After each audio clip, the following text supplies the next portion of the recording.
সন্তানক সৰুৰে পৰা দিয়ক এনেবোৰ শিক্ষা। সন্তানক ভাল মানুহ কৰি গঢ়িবলৈ সৰু কালতেই কৰক এইসমূহ কাম। ডাঙৰ হলে শিকি ল'ব বুলি ভুল নকৰিব। যি কৰিব সৰুতেই শিকিব। আৰম্ভণি ভাল হলে জীৱনটো ভাল হ'ব। ভিডিঅ'টোৰ কথাখিনি ভাল লাগিলে শ্বেয়াৰ কৰিব। সন্তানক এজন ভাল মানুহ হিচাপে গঢ়ি তুলিবলৈ কিছু গুৰুত্বপূৰ্ণ দিশ আপোনালোকৰ বাবে আগবঢ়ালো।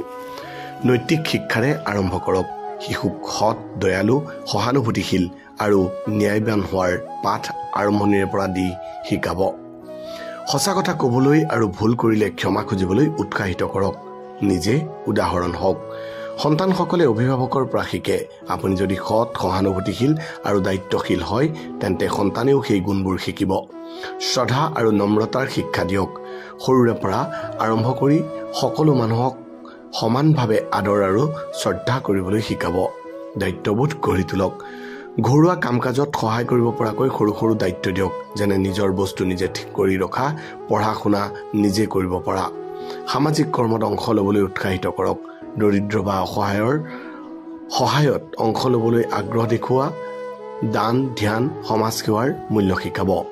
ভাল বন্ধু বাছনি শিকাব।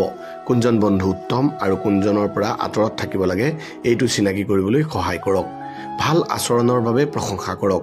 সন্তানে ভাল কাম কৰিলে তাৰ প্ৰশংসা কৰক, যাতে তেওঁ উৎসাহিত হয়। কঠিন সময়ত মৰমেৰে বুজাওক। সন্তানে ভুল কৰিলে কাঢ়া নহ'ব, ভালকৈ বুজাব আৰু পুনৰ সঠিক পথত আগবঢ়াব। আৰু কিছু কথা থাকি যাব পাৰে, কিন্তু এইবোৰ অভ্যাসৰ সহায়ত আপুনি আপোনাৰ সন্তানক এটা সহানুভূতিশীল, ন্যায়বান আৰু দায়িত্বশীল মানুহ হিচাপে গঢ়ি তুলিব পাৰিব। ভিডিঅ'টো ভাল লাগিলে শ্বেয়াৰ কৰিবলৈ নাপাহৰিব।